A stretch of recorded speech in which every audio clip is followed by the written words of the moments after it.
Hello, and welcome to Culture in Between, the podcast that shares the unique experiences of people who grew up in a culture outside of their parents' culture.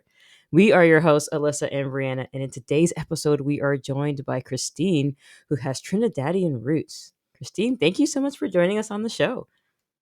Thank y'all so much for having me. I'm really excited to chat with y'all because, I never get asked anything about being Trinidadian or anything like this. So this is really fun for me. Yes, we're so excited to have you. And just to give a brief introduction to Christine, Christine Job is the host of the award winning podcast Flourish in the Foreign, in which she talks to Black women expats about their lives abroad and their wellness journeys. Christine is also a business strategist, a Black woman wellness advocate, and an expat lifestyle contributor. I have been a fan of Christine's podcast almost since it came out in 2020. And she talks a lot about moving abroad with intention and not romanticizing the idea of living abroad, which is something that I do too often. So I really enjoy getting her reality check and hearing just the experiences of her guests. It's just so wonderful. And we're just so glad to have you here, Christine. So do you want to add anything to that introduction? Share a little bit more about yourself before we start? I mean, I think you did an absolutely wonderful job, so thank you so much. As you said, I am against romanticizing living abroad, which doesn't mean not to romanticize your life. It's more Right. about, escapism and things like that. But Yeah. I do firmly believe that living abroad can be a pathway to wellness. And the book that I'm working on really explores the question of whether or not living abroad can be a liberation praxis for Black women? And if so, how so? So, we're still thinking about the softness and the freedoms and, the niceness of living abroad. I just want everyone to be realistic. It's not a balm. It's not a balm for sure. Yeah, and I think that's particularly important in in this day and age when I think a lot of people are thinking of moving abroad for certain reasons we won't get into. And so yes, it's very important to kind of uh think about your reasons and having proper reasons and not just trying to get away from certain things that might be going on in the government or things like that. You have to have your own real rooted reasons for moving abroad. So, yeah, I don't know, something I've thought about a You'll get to lot. do it eventually. I know she really wants to do Yes, that. yes, I do, but I want to do it right. So that's why listening to Christine's podcast is a really good practice in thinking about why you might want to do that. So we're so happy to have Christine here. And like you said, Christine, I've been a listener of your podcast for a long time, and you always mention having Trinidadian roots in your introduction, but then we never really get to hear you talk about it. So I'm so excited to talk to you about this now. So can you tell me where? I think is it just your dad who's from Trinidad, or both your parents? Yeah, so my dad is Trinidadian. So my entire, yeah, my paternal line Yeah. is from Trinidad and Tobago. And it's interesting, right? Because um I don't really talk about it on the show because, it's mostly about the guests. But like my connection to Trinidad is mostly through my grandparents rather than my father. Mm, Me and my mm. father, we have a I'll call it a estranged light Mm. kind of relationship. And so, my connection to the culture is definitely through my grandparents. My father was born in Trinidad, and he was in Trinidad until he moved to New York with my grandparents when he was Mhm. maybe 6 or 10 years old. Mm. And so that's kind of like the start of the migration story, at least on that Mhm. side. And I think it's really fascinating because it feels very full circle for me in a lot of ways because it was my grandmother who initially moved to the United States without my grandfather and without my Mm. dad, to have a better life and to Wow. pursue the American dream. Mhm. And now, however many years later, 45, how old is everyone? 50? I don't know, I know, 50 I years. really. I don't know how anyone is. Yeah. You know, I've left the United States and Yeah. to go abroad and to pursue some other type of wellness. And I think it's really interesting, right? Because I talk about on the show to willingly uproot yourself from your cultural context takes a lot. You give up a certain amount of wellness, right? Where you Mhm. belong, your identity, where you make sense, Hmm. to go abroad for some other aspect of wellness. But in that type of migratory journey, a lot gets lost. And so I feel like as I've grown up, I've always been proud to say I'm Trinidadian. I've always Hmm. known I'm Trinidadian, but my context of being Trinidadian is Hmm. very much rooted in like my grandparents, and my grandparents, who are lovely people, are, particular. They're very peculiar. They lived in New York and they moved to, you know, Podunk, Texas, like outside Huh. of Houston. It's an interesting kind of Mm. Yeah. migratory story. So, yeah, it's been interesting Hmm. as I've gotten older to Hmm. reclaim that identity, to explore what Yeah. it even means to get connected with cousins and to really, I don't know, understand parts of me that I'm like, oh, that's not just me being quirky. That's because I'm Trinidadian. You know what I mean? Like, Yeah. there's Mhm. interesting things that I'm still kind of Yeah. uncovering and learning. So I find it interesting that, okay, so you said that your grandmother came to the States first without your Yes. grandfather. Wow. Okay. So did she kind of pave the way? Because this is a common theme we hear a lot, is that, usually some relative, sister, cousin, aunt, whatever, like has come over first. And then that's usually where, your parents go and reside. And so, yeah, I'm curious about that story. How did she do that? And how long was she kind of here before bringing like your father over and stuff? Well, it's dramatic, and I don't want to tell everybody's Uh, business because I Okay, don't. that's fair. That's That's fair. okay. But I'll tell you That's fair. around what basically Okay, happened. okay. My great grandmother was like, you should go to New York. Mhm. There's, a bunch of Caribbean and Trinidadian people in New York. Yeah. You should have this opportunity. My grandmother went to New York and had a really great job. She was a secretary or a typist, like in a typing pool, I guess, in like the 70s, they were still doing that. And she was living, her like New York life, having a great time, and then my grandfather decided, oh, I should, go up with you. And then they kind of had that eventual kind of migration. It's Hmm. it's very strange because I don't know why my grandparents left New York to go to Texas. Like all of Mm. our family is in New York or in Toronto or in the UK, as is the Caribbean way. Yeah. Mhm. Um, Mhm.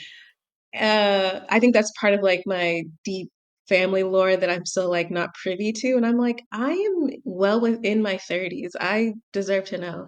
But who knows if I'll ever be told the story. Yeah. In fact, I asked my grandmother recently if she would be on the show for the Oh, podcast Oh my because cool. it's about gosh. Black women living abroad. And she Yeah. was Yeah. like, I don't know. And I was like, what do you mean? And she was like, for like the public? And I was like, yeah, grandma, no one that I really know, like my mom has Mhm. listened to my podcast. Like no one that I know listens to this podcast. So yes, for the public. And she was like, I don't know about that. And I was like, Oh my Yeah, god. okay. So yeah. that's funny. That's That's so cool. funny. That's Yeah, that interesting. would I mean, I would love that episode. Like that would be really we've thought about having our mom on the podcast, but Uh, we're still You that's a should more do like it. okay. It'd be interesting. Well, the thing okay, when you said like, oh, you're like you're Trinidadian, but you're also like it's like a particular Trinidadian because it's like your grandparents. Like that's the same way at least I feel about our Yeah, parents that's true. too. Is like we're Jamaican, and like our parents are pretty stereotypical Jamaican in a lot of ways, but they're also like their own particular. Like they're from a certain generation. Like our parents are a little bit older. Like they're from a Mhm. certain generation. Like there's certain things that I thought like all Jamaicans were like, and I realized like oh this is mostly just like my parents and like the generation they grew up in, and like the environment they grew up in specifically. So it's like, I don't know. Yeah, our mom is Very she has true. Very she'll true. she has a she would say a lot of things, I'm sure. That would be entertaining. Just yeah, I don't know. We're still working on that. Yeah, I think you guys should do it, even if you don't put it on the podcast, that's because I'm true. trying to convince my grandmother just to record, because I Yeah, think that'll it's be fun. important. I think especially for Caribbean women of a certain age, for their stories to be captured as well, like their Yeah, points of views. Mm, I don't know if we'd actually be able to get their true sense yeah. on true. certain things. You know what I mean? Like, Hmm. I'm not sure if they will ever reveal, lay their soul bare. I think there's still some Yeah, like hierarchy and like, yeah, privacy that's very Caribbean. And I'm like, that's Yes. it would true. be amazing just to get whatever they'd like to share. And Yeah. if I can't ever release it to the public, I won't, but I would love to, because I think Hmm. in a lot of ways, her story is my story. I am Mm, Mm, who I am because of her. You know what mm, I mean? Like, yeah. Yeah. it's very important to capture. And I think also Caribbean women of a certain age, maybe it's all Black women of a certain age, they just get on with it, right? So they yeah. don't Mm, even they're not used to being like applauded or praised. Mm, They're like, what are you talking about? We just did what we need to do, and you need yeah. to do what you need to do, and go sweep that over there. You know yes. what I mean? Yeah. Yes. So I think it would be really amazing and perhaps a really affirmative experience for them as well. But who Yeah. knows? Yeah, that's a good point. We Yeah. found too that there are certain things like even now that we're in our 30s and stuff, it's like I still don't know the full story behind, like, I've heard little, like you mentioned that, like, you don't really know the full story about why she moved to Texas and kind of certain things. And it's like, there's certain parts in our family too. It's like, I don't know why. Or like you have to pry information out sometimes Mm-hmm. to get just a little bit of like family history, even family like health history. There was Yes. something I could have Yeah. known on my side. And I was like, if you had told me that, that would have been helpful. But I understand, like, it's private and all that. But sometimes it's like, help a sister out, like, for real. Like, but Yeah. yeah, there is a little bit of this kind of saving face a little bit, or kind of just like, oh, I don't know how to describe And it, like you but said, just like getting on with it. Like there's so yeah, many things yeah, that my mom would like mention something that happened when she was younger with her. And I was like, oh, that must have been really hard for you. She's like, oh, I just moved on. Like, you know what I mean? Like she just like brushes it off so easily. And it's admirable. But it's yeah, also like, man, I wish you had time to actually like sit and reflect in that and talk about that a little yeah, bit, because I think it could be helpful to other people, like you said. And so yeah. yeah, it's interesting. It's interesting having this conversation too, because I don't want to generalize Caribbeans, but it seems like there's a lot of commonalities between the Jamaican culture and the Trinidadian culture. And what was I going to say? I was going to ask about slipped my mind. Oh. Well, I'll mention that I think, you know, I think it's probably also where the tension lies between, Hmm. our immigrant parents and grandparents, and especially like first gen in the US, of like Hmm. empathy. Because we Yes. want to Yeah. extend Very true. empathy to them, but they're like, we don't Mhm. need that. And then you're like, Yeah. well, can you extend it to me? And they're like, Yeah. you don't need that either. And you're like, Yes. That. my Thank you. That's feelings the are track. hurt. And they're like, why are you feeling hurt? And I'm like, because they are. Why are you depressed? Because I am. I feel Yes. feelings. They're like, stop feeling feelings. Yeah. You're Okay. like, Thank you. That is okay. the track I was trying to go down. Is like I was curious because this is a common gripe I've had with some of my upbringing, is that like just the complete ignoring of feelings. Or my mom was always just be happy, lively up yourself, like just whatever, like. And then us constantly getting reminded that we were born here and that they have had a harder life. So did you experience any of that? Like there is no, like, I don't want to say there's lack of compassion. They're not nurturing people, at least not my parents. Um, You know, it's I yeah. think it was difficult because my parents were married when they were quite young. They were Mhm. high school sweethearts. They got married, they had a child, and they both like went into the like US Air Force before they were 20, which I'm like Oh Wow. now wow. I'm like I'm 38 and I'm like I would be like a teenage bride and I'm a teenage mom. Like what are you talking about? Like I couldn't I mean, I to this day I'm like, oh, I wish whenever I become responsible enough, I'll get a pet. Like Right. so and I bring that up because I think like it was my parents divorced when they were quite young too, and so I was Mm. raised primarily with my mom. My mom is Black American from New York, and I was raised in Okay. Atlanta, and so Mhm. it was like I got to have some of the Trinidadian culture through my grandparents, and Mhm. then I was mostly raised with her. So Gotcha. Mm. I forgot the question. I'm sorry. Can you repeat? Can you repeat it? No, I think I was just asking if like you experienced any of that lack of emotional nurturing and stuff from the Trinidadian side, or just another thing we noticed with Caribbeans. I think just because life is hard in those countries, and so sometimes extending that feeling of like, oh, it's okay, sweetie, like that's not a thing we had. It's I don't know, just curious if you had that. Yeah.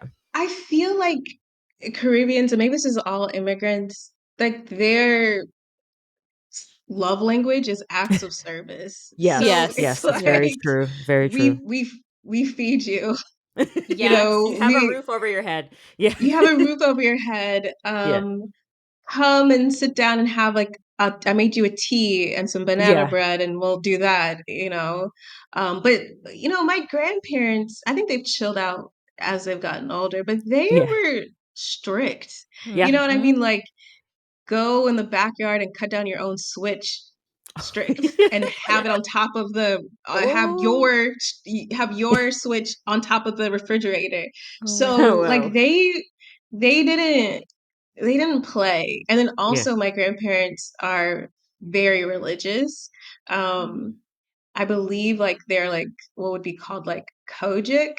So that's like a very Hmm. specific type of like religiosity Mm. that didn't Hmm. allow for a lot of sway. Like there wasn't a lot of movement to do I and to see. be. So I don't know. I don't know if it was because they were religious or because they're Trinidadian. It probably is both, where you're just like, it's Yeah. going to be this way and that's how it is. Hmm. Whenever I would stay with them, my grandfather's also a pastor. I didn't mention that. So it was like Oh. always at the church all the time. And also it was like no nonsense ever, Mm. Hmm. So it was particular. Like you guys said, like sometimes you're like, I don't know if it's really the culture, if it's just my Yeah. family.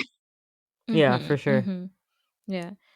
You had an episode fairly recently on your podcast where you talked about kind of honoring your ancestors and just how to do that, especially in the context of living abroad, but just in general as well. And I was wondering how that's presented in your own life. Like, what are some ways that you've kind of been honoring like your Trinidadian ancestors in your everyday life now? Yeah, so I have an altar and I have it Ooh. the Trinidadian flag because as Caribbeans you have to have at least a You have flag to have everywhere. at least. I don't carry it in my purse because I'm like there's no reason why I need to like show my I have flag one in my here in office, so Spain.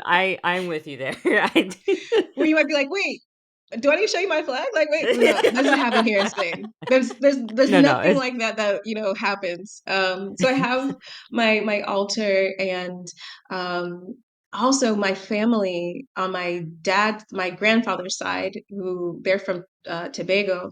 They have a book about the family. Oh, Um, cool. Everyone can get it on Amazon. It's on Oh Wow, Amazon. wow. Oh really? cool. Yeah. And it's like I think it's called like the Job Legacy, and so going through the legacy of my grandfather at least has been really interesting to Mm. know and to be able to name Mhm. our ancestors has been really interesting. I didn't know how much that would affect me, like to be able to go down the entire family line until basically like our family got to Trinidad, which they came from St. Vincent. So, Mm, Mm. mhm. and then after that, I'm not sure. I'm sure I mean, we have so many cousins too. So I'm sure someone can figure out and knows, like, actually from St. Vincent, it was this, this, and this. So for me, it's been, having an altar, having the flag. It's also about being connected to the island and knowing more about the history and what's going on now. But honoring the ancestors is really about sometimes it's like sitting and meditation and realizing how insane it is that I exist, and I exist in this life that I have, walking down the street of Valencia, Spain, like, listening to soca music, or going to the gym and listening to soca music. Like, this is very crazy for, one generation, let alone two, to be so far removed. And so that's how I kind of I think ancestor veneration is really important, and I don't think ancestor veneration is in conflict with any religion in my worldview. But I think it's really important, for all people, but I would say especially Black people Mm-hmm. across the diaspora, Mm-hmm. to have that type of reflection. Because when we think about, regardless of where you're from in the diaspora, what it took for us to be here, Yeah. like, I don't want to say more so than anybody else, but like, we had a lot of stuff stacked against us for us to even Yes. survive, Yes. let alone thrive, let alone be bebopping down the street and being like, oh, I think I'm going to go to Barcelona next week. You know what I mean? Like, we have a Yeah. lot to reflect upon, and to give thanks, and to pour libation for, and to ask for assistance, because I mean, that's the only way I could think of how I would end up here, in this life, to be able to do the things that I do. So I think it's really important. And I think it is something that is centering and grounding. And I think, honestly, to kind of go back to what we were talking about earlier, I think that is a type of romanticization that I think should be, um, utilized, or Okay. yeah, instead of being like, oh, Emily in Paris, like the Yes. romanticization of like, I really am my ancestors' wildest dreams. Cause they're like, what the heck are Yeah. you doing in Spain, girl? And I'm like, I'm just chilling right now. I don't know. I don't know if I'm gonna be here forever, but I don't know. Like, that Yeah. is the type That's of fair. romanticization when we think about, just two generations, let alone Yeah. three, where our people were and what they were doing. Hmm. That is the thing that I think we should be participating in. That is a great Yes, reflection. that I've is never really such thought a of it great from that reflection. perspective. That's I so cool. That's there why I are love like having these yeah, conversations. there are moments when I do have those, because I'm really into ancestry, and like I watched Finding Your Roots, which is a show Yeah. about like I really wish we could digging do into your that. I so wish I could do that. And like and we also, there was this show that came on PBS here in the US, and it was called the Long Song, and it was Oh yeah. about Yeah. it's Jeez. fictional, but it was set at like right at the edge of when slavery was abolished in Jamaica. Um, and it depicted this woman who was a slave, and her life over the course of like decades in Jamaica as a slave. And we actually had to stop watching it because it Well, felt it came out in so 2020. There's a lot going on, and then right. this was like I don't know. It was it was heavy. It was a good show, Yeah, but but it felt like I've never like I've watched other things about like the civil rights movement or slavery in the US, but like seeing that, and specifically it being in Jamaica, it just like I was like, this was one of my ancestors. You yeah. know what I mean? Like this is what my ancestors had to go through. And that show did not stray away from really depicting Hmm. the hardships and the abuse and violence and all kinds of things that they went through. And it was hard to watch because it felt so close to home. Like this is like I felt like it was my actual like watching my actual family go through that. And I've never had that experience before. Yeah. So when you were Yeah. saying that stuff about honoring your ancestors, that popped into my head too. That show. Yeah.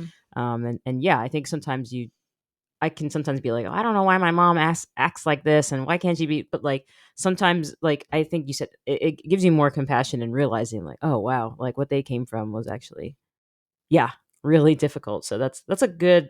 I appreciate that insight. Thank you. Yeah. Yeah.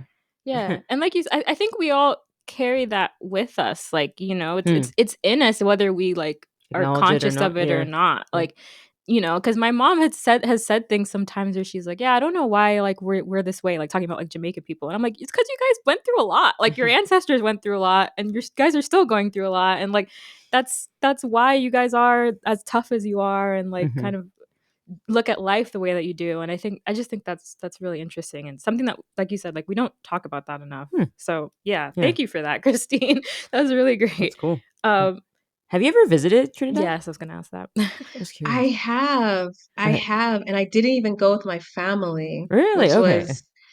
was a very spontaneous trip.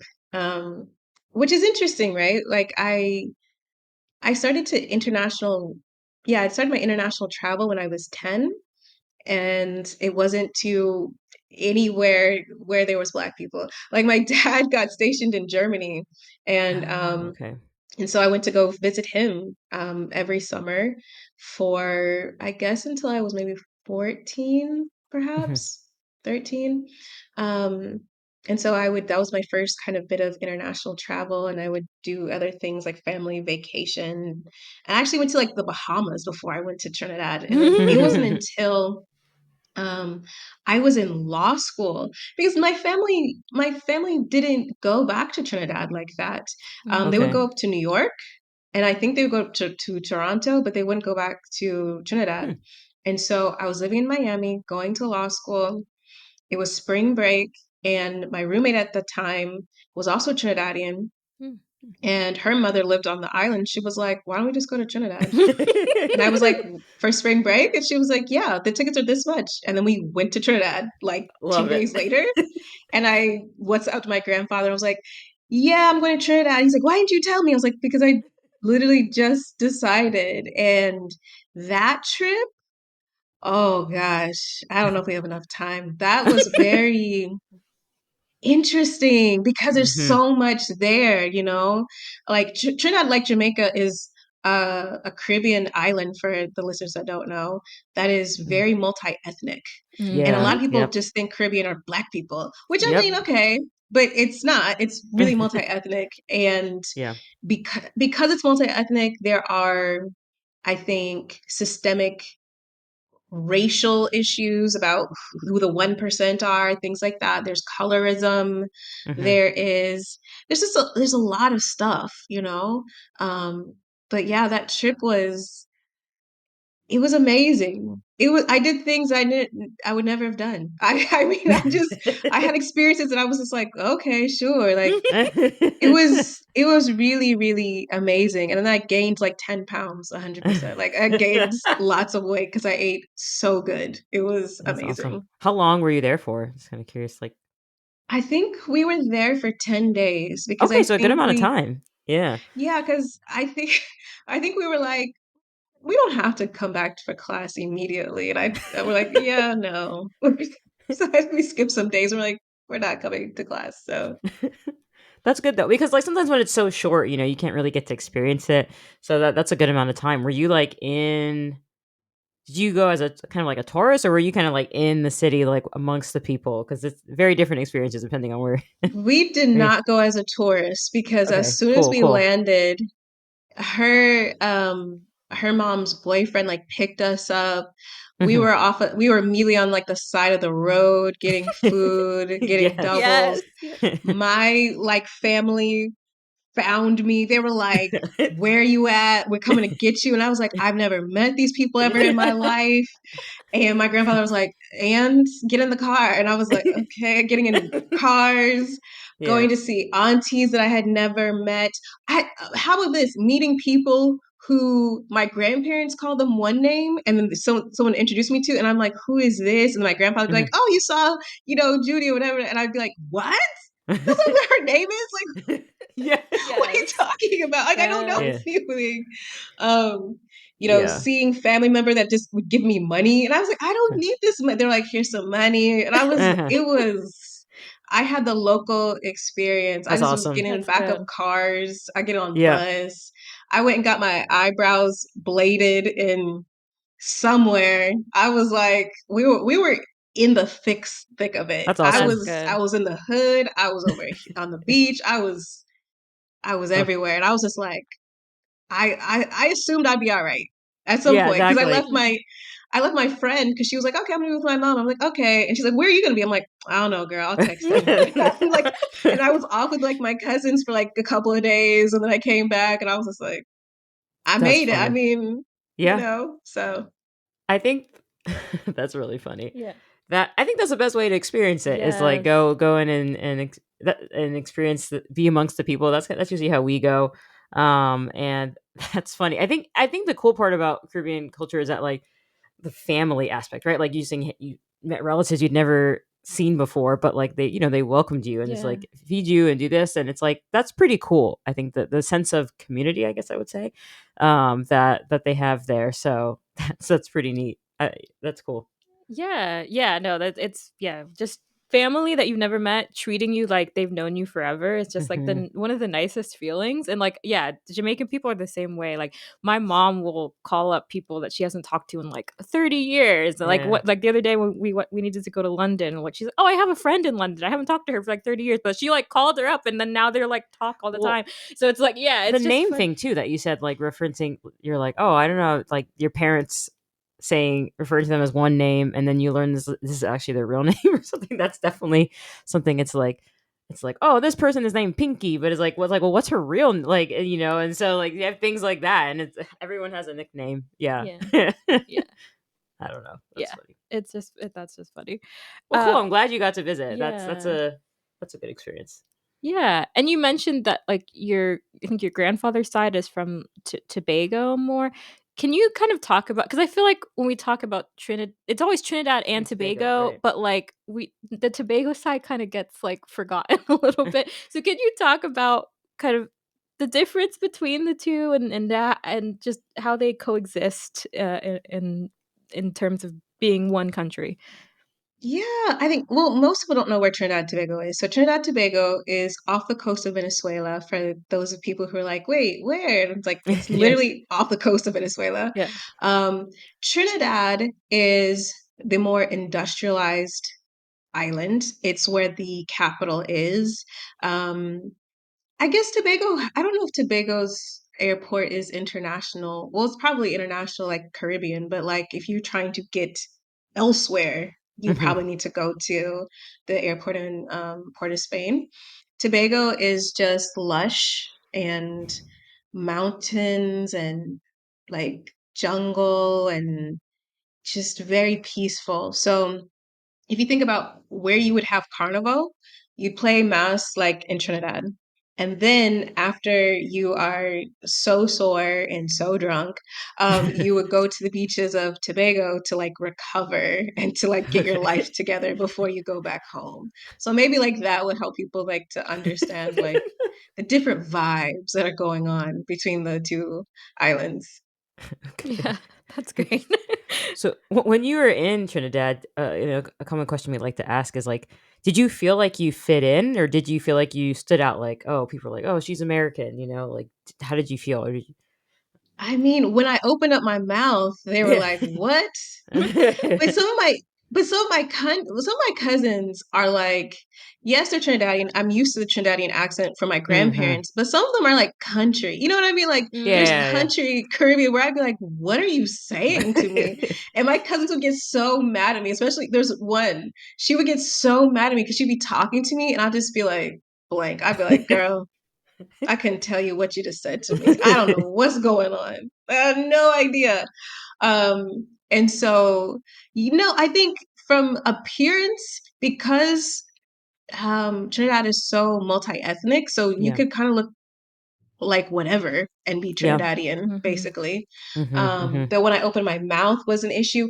Also, when I went, I was natural. I had like a fro. Yeah. Mhm. Yeah, I had Hmm. like a fro, I had like a puff.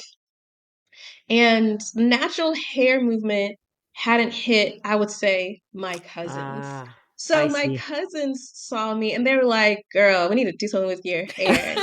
And I was like, I know none of my cousins are gonna watch this, so that's okay. Because she said that to me and she took me to like one of her homegirls' hair salons, and her homegirl had one of those like little nubby nub ponytails. And I was like, I know somebody with a nubby nub ponytail is not talking about my natural hair. Like, but I didn't say that because I was Yeah, like, they wanted me to hang out with my cousin. I was like, I don't need to like get into fisticuffs with my yeah. cousin. My granddad's gonna be like, what's going on? And I was just like, I'm good. But they were like, are you sure you want us to do something with this? And then I was like, I'm good. You know what I Yeah. mean? Yeah, yeah. So I think that is an interesting like Yeah. tension, I think. True. Um, True. Natural hair, and I don't think like skin bleaching is a big thing in Trinidad. Maybe it is, but maybe it'd be more with like the Hindu kind of culture. Maybe they would be Hmm. more into it, Mm. but Yeah. I think that was one of the things that they were like, "Oh, you are American because you want your hair to look like that." And I was like, "Yes, it is done. This is what I want it to look like." You know? Yeah. Mhm. Some of our guests I don't know, like you mentioned that Trinidad is very like multi-ethnic. What are some of the common ethnicities that you see there? Yeah, so you have Indians from Yep. India. Yeah. Yeah. um, Hmm. you have Chinese people. You have Black people. You also have like indigenous mixes. Mm. Hmm. Now there's a lot of Venezuelans as well. And so Oh, you see interesting. there's just Okay. a lot of mixes as well. Like, and then, there are also like a small like minority of like Lebanese or like Hmm. Mhm, something mhm. of that as well. Yeah. So it's a very mixed kind of Yeah.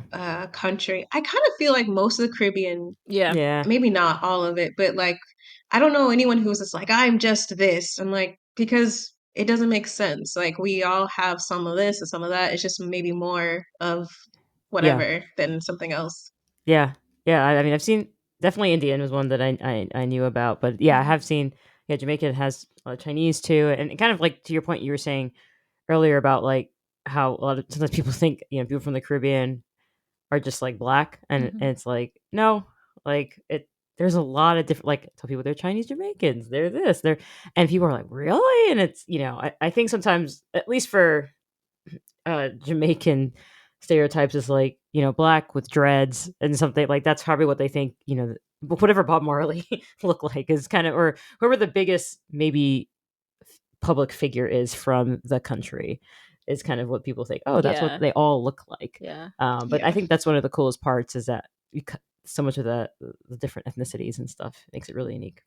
Yeah, I read Yeah, a a lot book. of Spanish people think I'm Jamaican, and I'm like, Oh. no. And they're like, you're not? And I'm like, no, try again. Like, what is this? It's yeah, it's like it's the locks, I think. Like they just think like, "Oh, like Yeah. if you have locks, like you must be Jamaican." Yeah, yeah. Yeah, I read a book one time where it was about basically the Caribbean at large, and like he was saying that the Caribbean is basically like the original globalization. Like people think like globalization started with like airplanes and the internet and stuff. It's like nah, like the Caribbean and like the slave trade and all that was that's like the original globalization. Like people came from all over the world to these Caribbean islands, and the countries still reflect that in a Hmm. lot of cases. So yeah, Yeah. yeah. That's interesting. I like that. I mean, that makes complete sense. Yeah. Yeah. Yeah. No, it's true. I thought that was a really interesting anecdote too. Um I want to talk about maybe how your a Trinidadian background has also affected like your work a little bit. Like I mean you talk a lot about wellness and obviously about living abroad. Has having that background of like of your grandparents and dad being an immigrants as well, has that kind of affected your own view of your experience living abroad and what you view as wellness? You know, I think it has to. I Mhm. feel like until recently, I didn't really understand fully why I went abroad. And that Mhm. sounds Hmm. crazy, but like it wasn't until recently where I was like, I think I was trying to create some distance. And I think I was really trying to, yeah, I don't maybe run away, trying to escape from some of the, um, uh, I would say, how do I say this diplomatically? Um, some of the expectations that Mm. are placed upon, um, children of Caribbean, yeah, parents, grandparents. I think I was trying to do that. I think that, hmm, I'll say this. I don't think I recognized how I was perceived as a Black American and Trinidadian young woman as I grew up. And I say that because I think that, I excelled in school and I did all the things. And it wasn't until I was older that a lot of people accredited that to me being Trinidadian and not Black American. And I thought that was so interesting. And I thought also with my friends who are also immigrants from different places, they would be like, oh, like that was something that they were like, oh, well, you're not just Black, you're Trinidadian, you're Caribbean, so that means something else, and an Hmm. expectation. And I did not realize that until I was much older, and then I had to reflect upon like all my interactions with people and how they treated me when and how they changed when they learned I was Caribbean as well, Hmm. and then like Interesting. as if everything made sense, and I was like, wait, what? Okay, and I bring that up because I think that part of this wellness journey has been about like a reclamation of who I am and what am I about, and how I at least try to reclaim the narrative of how I present into the world. I can't fully because people are going to perceive you and receive you however they want and then put on their biases. But I think the wellness, at least how my grandparents and my father and Trinidadian culture has affected my wellness has been, I think I think I could have been really offended or rejected that kind of thing because I grew up with a Black American mother who was brilliant and amazing, and she's probably most of the reason why I'm a brilliant, amazing person. But I think going abroad has given me the space to reclaim and to participate in both of my heritages in the way that I want to, not in a colonialized view. Because I realize like what people of other ethnicities, like not just white people. And I'm not sure white people even understand the distinction. There's like Black, whatever. But like other people, Africans or Asians, something Yeah. like that, they were making a distinction between Black American and Trinidadian, and Black American was bad, and Trinidadian would be like, oh, okay, you're serious about your studies. That's why you're smart. I think it was like a Hmm. reclamation.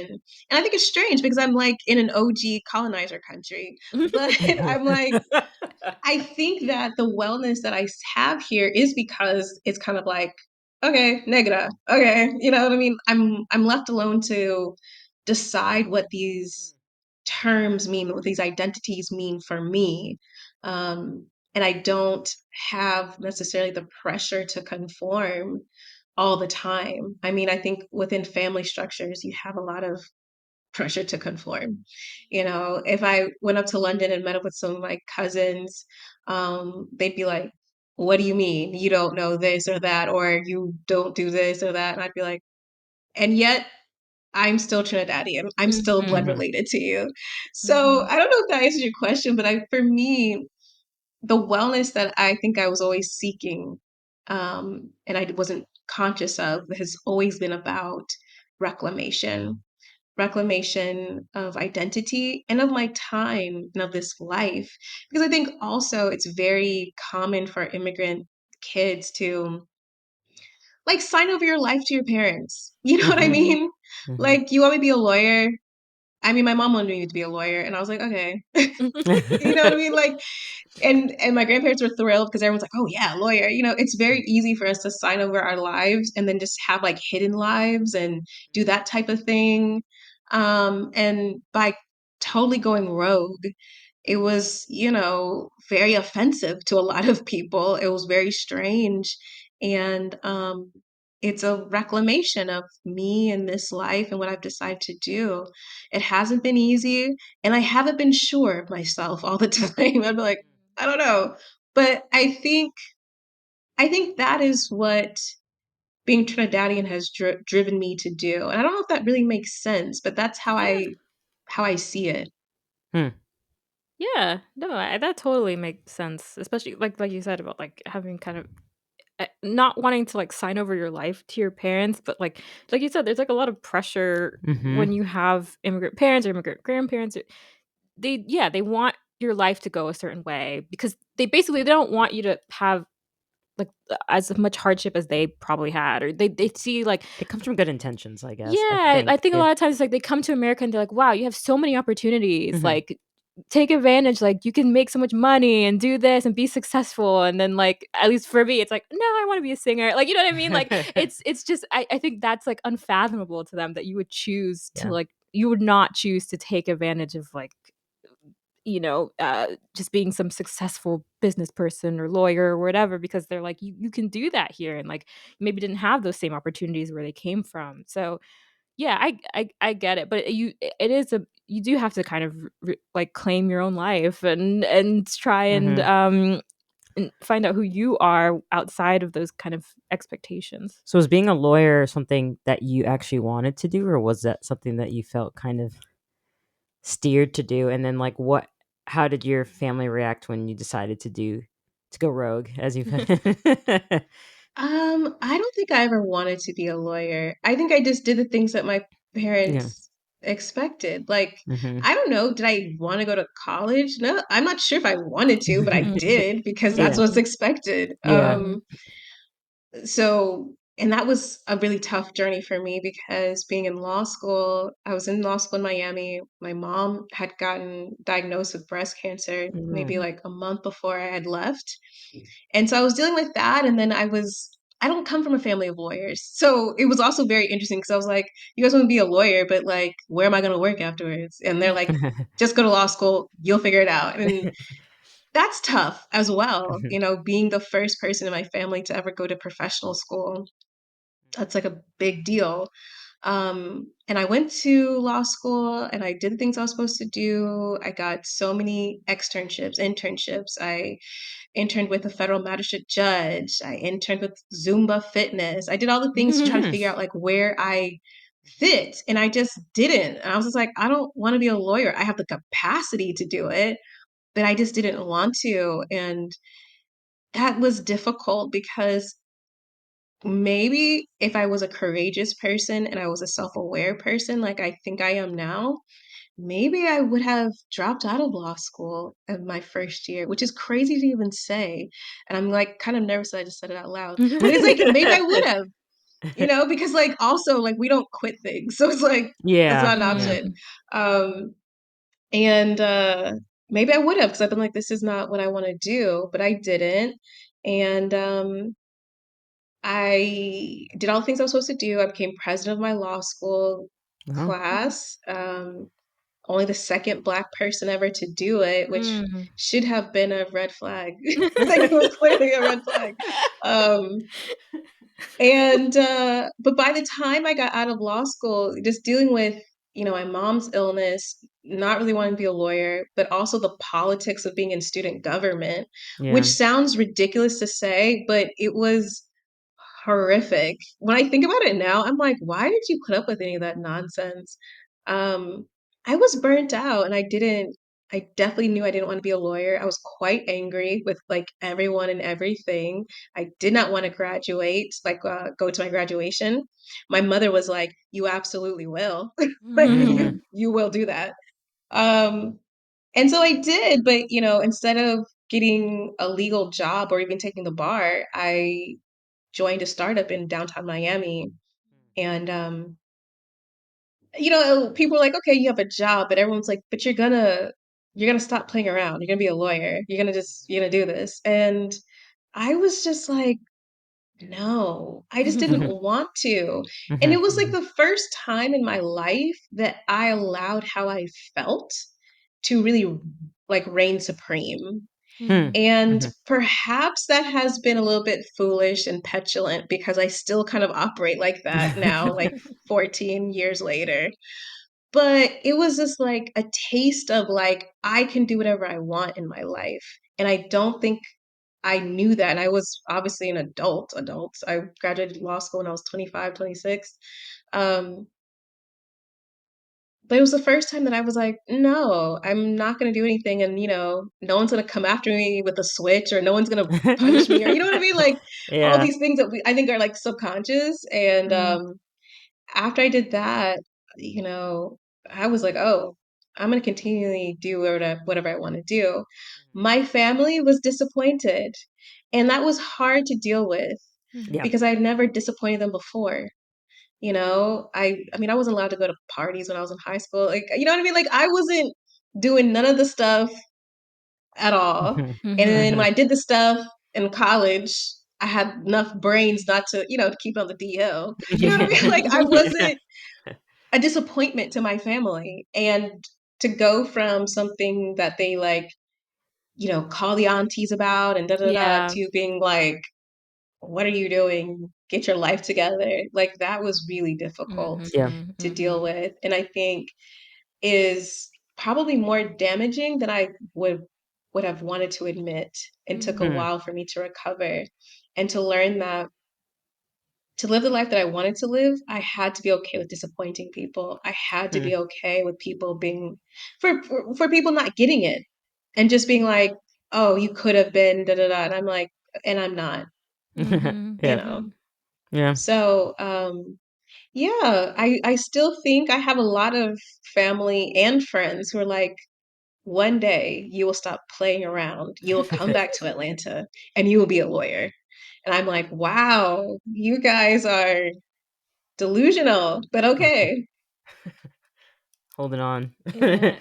And how did your family react to you moving abroad? Like what and yeah, what did they think about you deciding to live abroad? I think after the lawyer thing, I don't think much else could have shocked them. You know what I mean? Yeah, Yeah. yeah, yeah. Yeah. After that, they were like, okay. Um, my family, I think it's because, you know, my dad's side, immigrants. My mom's side, I always call them like a small nomadic tribe of women. They have like they get up and go. Like they want to get a new job, they want to do this, they want to do that. Like they just got up and they went. So I didn't have any pressure from anyone to be like, no, stay with Mm. me, be close to me, anything like that. Mm, My Mhm. mom was very much like, go live your life and figure it out and, come home when you want to. And I think that's been a blessing because I've had plenty of guests on my show where their decision to leave their family has caused huge issues in their mhm, Mhm. life mhm, and has been a source of survivor's guilt, actually. Um, I mean, I had a guest in season 4, I would say. Sheila, she's in Andorra. She used to be a professional basketball player in Barcelona. mhm, And she describes a really heartbreaking story because mhm, she was adopted to a family of like 13 kids. Her mom was a single mom, kind of a hoarder kind of thing. Wasn't the best upbringing, but there was a lots of love. But her decision to pursue basketball in college. I think she went to an Ivy, and then she went to grad school and played basketball, and then it took her to Barcelona. Like those decisions to take herself out of this cycle, her family cycle, and away from her family, really caused a lot of hurt and some things that I don't know if will ever be recoverable. Because the way she told the mhm. story, I was like, Yeah. Yeah. girl, like it's pretty crazy. So I'm really fortunate that that wasn't my situation because it can be um, a huge fracture in some families, which I understand in some capacity, but I also think that migration is so natural for a lot of us that it feels very strange that that would be a deal breaker, I think. But luckily for me, my family came and visited. My mom actually got stuck with me in Barcelona during the pandemic. Mm. Mm. Um, and that was a special time. Oh. Yeah. Because she was stuck with me she came to Barcelona like the end of February 2020, and she Mm. left Barcelona in September of 2020. Oh, Oh wow. wow. Oh my So gosh. it was a time for us to connect and Yes. to be together in a one bedroom apartment that I was not planning to share. But yeah, my family's been very supportive. But I also would have to say this, that I'm a very particular type of personality, and I don't know if I've always been this way or if just the way I've lived life, I've become very fiercely like, and what about it? Like I'm gonna do like, and what about it?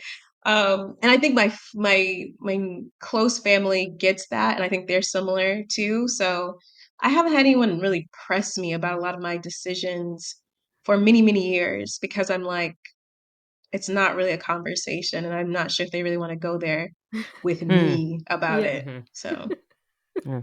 That's good. I aspire to get to that point in Yeah, my me too. life, honestly. Yeah. We're people pleasers to a fault. Yeah. Oh my gosh. Yeah.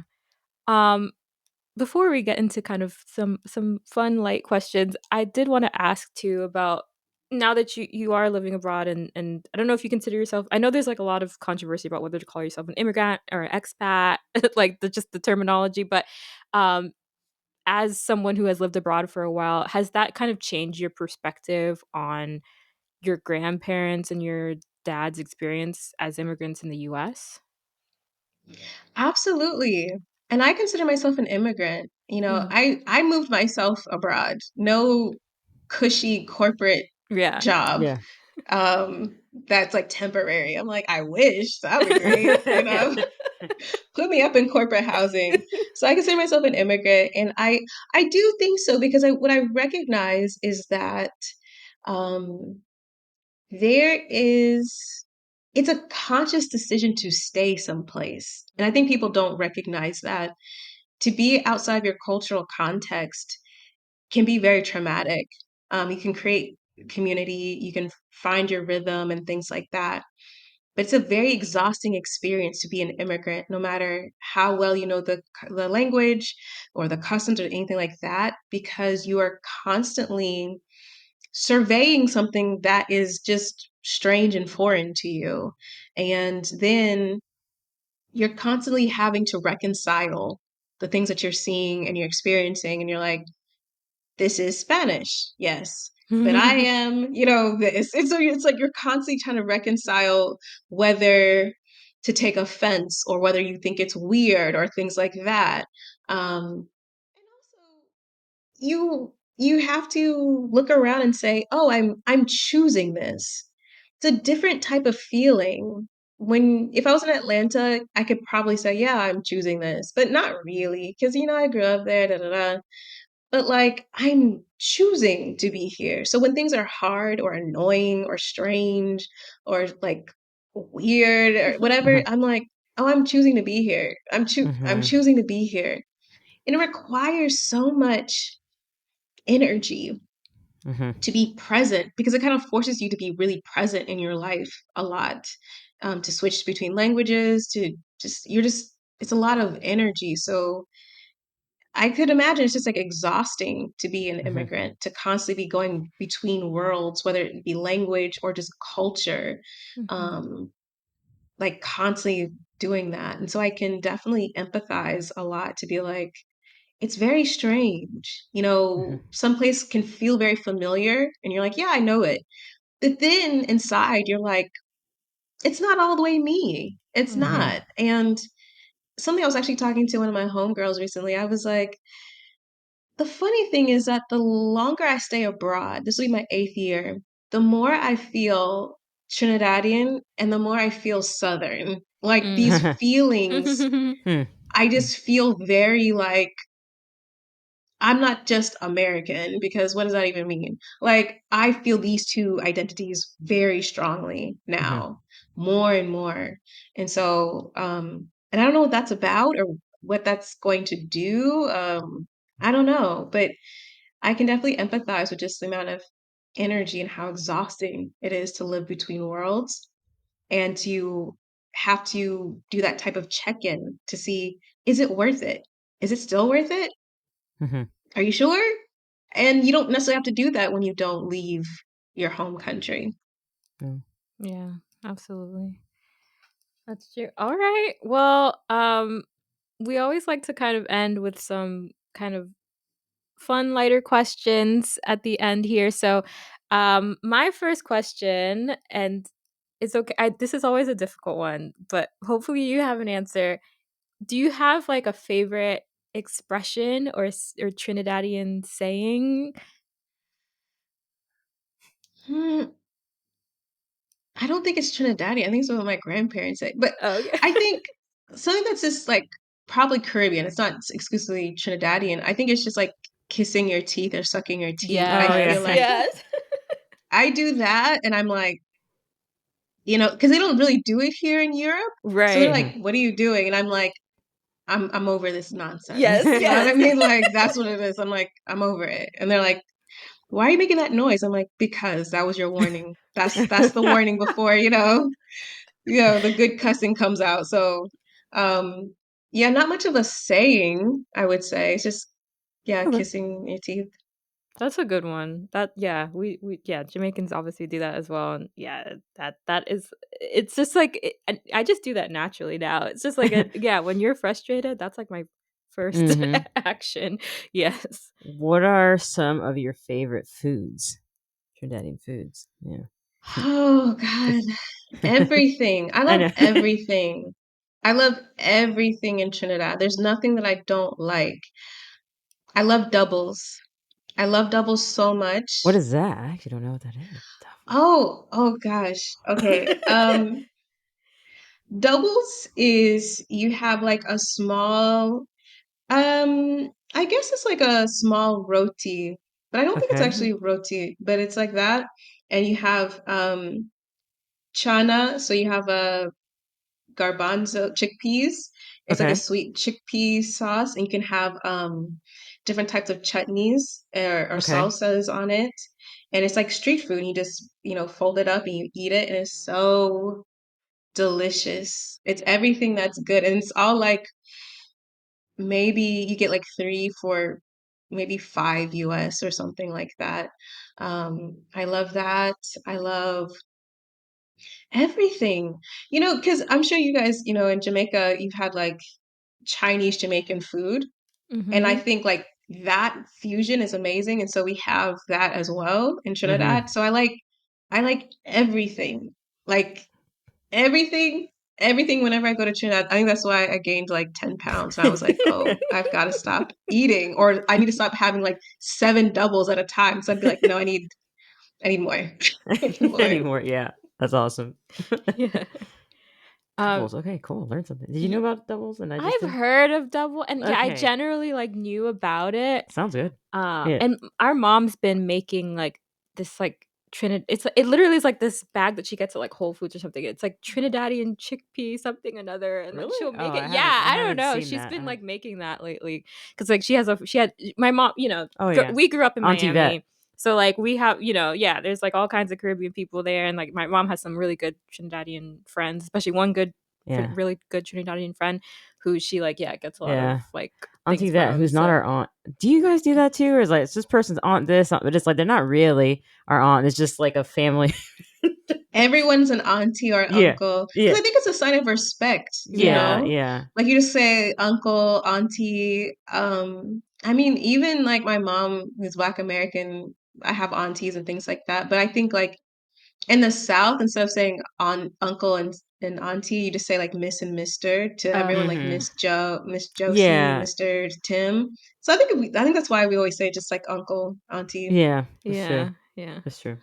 No, it's Respecting your elders is definitely a big thing yes. in the culture. It's the only way. It's the Yeah, only way to it is. live. Yes. Yes, that is Yes. true. My Absolutely. mom was very strict about that. Yeah. I couldn't say like yeah or what, like yes, mom. Mm-mm. Yes, Yeah. yeah, this. Yeah. So I think it's made me more respectful as a person. Oh I yeah, of think so. course. Sometimes I see kids Absolutely. talking to their parents. I was like, ooh, I could never do that. My goodness. Yeah. Yeah. Um do you have like a favorite kind of happy place in Trinidad from like the times that you visited? Is there a particular place that you feel is kind of like, oh, this makes me feel at home? I mean, the beach for sure, Maracas Beach, maybe, but like I think going to the beach and like being with my cousins and having like shark and bait and things like that, because I mean, a beach isn't just a beach, as you guys know. Like it's a different feeling eating mango on the beach. Like that was really amazing. And then also like seeing the like church where my grandmother used to go to and things like that. Like that was just really beautiful. And then just the incredible the incredible beauty of the Caribbean is like mind blowing. Mm-hmm. And Mhm. it's kind of like, why do I live anywhere else? Because you're just like, this is the land of my people. Why would I go anywhere else? Um, and the food and the fruits and everything is so good. Um, yeah, it kind of feels like everything is Mhm. really memorable. The sunsets, the freaking roosters, everywhere, and the Mhm. dogs, and you're just like, what is this? So, yeah. That's funny. Yeah. Oh, that's beautiful. Yeah.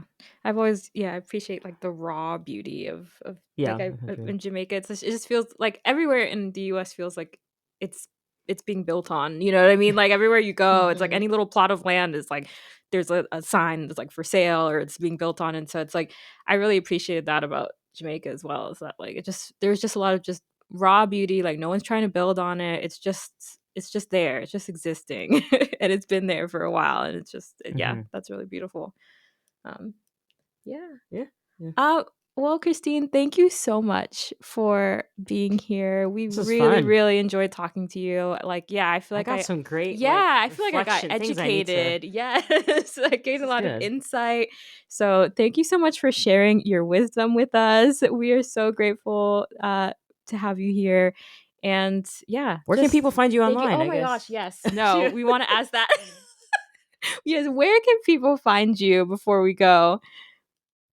Yeah, well, thank you both so much for having me. I really appreciate this conversation because nobody ever asked me this, so this is really fun for me. Um, you can find me online at flourishintheforeign.com. That's where my podcast lives, but it also lives across all podcasting platforms as well. Um, I have social media, but like I'm not the best on social media, so I'll just be like, go with your own risk. But you can find me there. I'm on all the platforms. I just, I am not super active Mhm. there. I think my handle is at Flourish Foreign across all platforms on LinkedIn. And yeah, Cool. We'll that's share all it. that stuff Yes, we will have all that in the in the show notes. But description. yeah, Yeah. well, we appreciate this was really fun. It kind of took a different like route than we usually do, but I felt like very enlightened after Yeah, me a lot of too. just This different this ways to think about this is what things. it's like to listen to Christine's podcast, by the way. So everyone go Okay. check that out Yeah, because there you go. yeah, Yeah. she's always dropping wisdom. Love it. So We need yes. more positivity in this world. So I Yes. like it. I like it. So yeah, thank you so much, Christine. We appreciate you. Thank you.